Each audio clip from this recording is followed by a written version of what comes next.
Salam, terima kasih atas waktu dan kesempatan yang diberikan kepada saya. Perkenalkan, nama saya Indi Bemau, NIM 101-2020-0120, kelas D, semester 5, Prodi PAK. Di sini saya akan memenuhi tugas UAS mata kuliah Manajemen Pendidikan tentang konsep dasar manajemen pendidikan.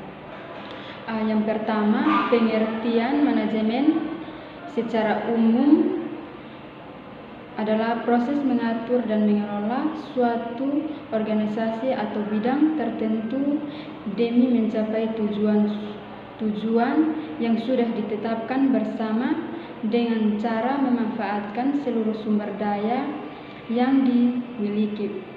Secara etimologi, manajemen berasal dari bahasa Prancis kuno yaitu manajemen, yang artinya seni dalam mengatur dan melaksanakan.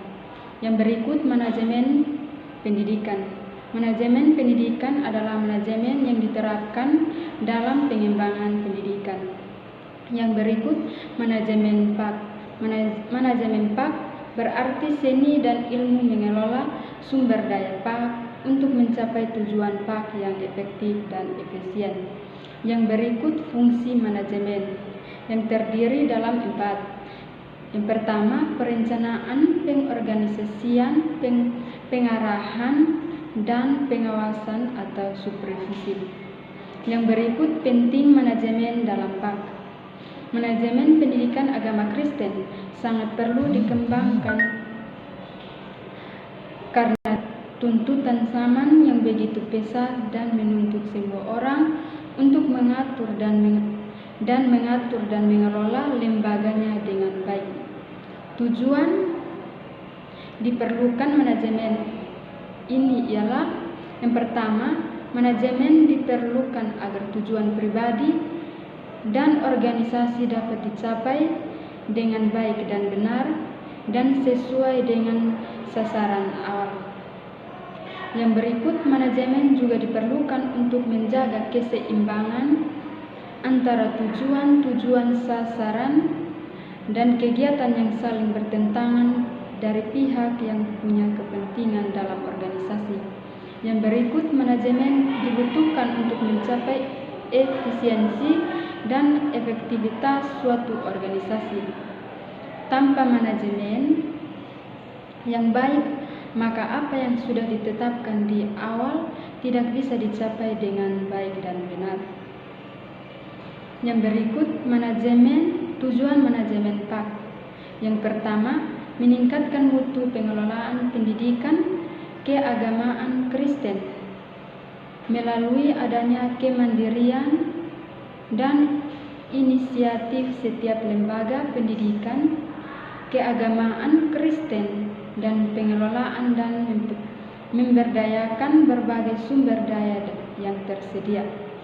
Yang berikut, meningkatkan kepedulian warga, sekolah dan masyarakat terhadap penyelenggaraan pendidikan keagamaan Kristen melalui pengambilan keputusan yang demokratis dan partisipatif tanpa bertentangan dengan nilai-nilai Kristiani. Yang berikut, meningkatkan tanggung jawab sekolah kepada orang tua. Manajemen sangat diperlukan dalam suatu pendidikan karena jika tidak ada manajemen yang baik, maka sasaran dari penyampaian agama Kristen tidak bisa dicapai dengan baik. Yang berikut, manajemen, landasan teologis manajemen yang saya ambil dalam kitab Roma 12 ayat 6. Demikianlah kita mempunyai karunia yang berlain-lainan menurut kasih karunia yang dianugerahkan kepada kita. Jika karunia itu adalah untuk berbuat baiklah, kita melakukannya sesuai dengan iman kita. Jadi, manajemen adalah salah satu karunia Allah.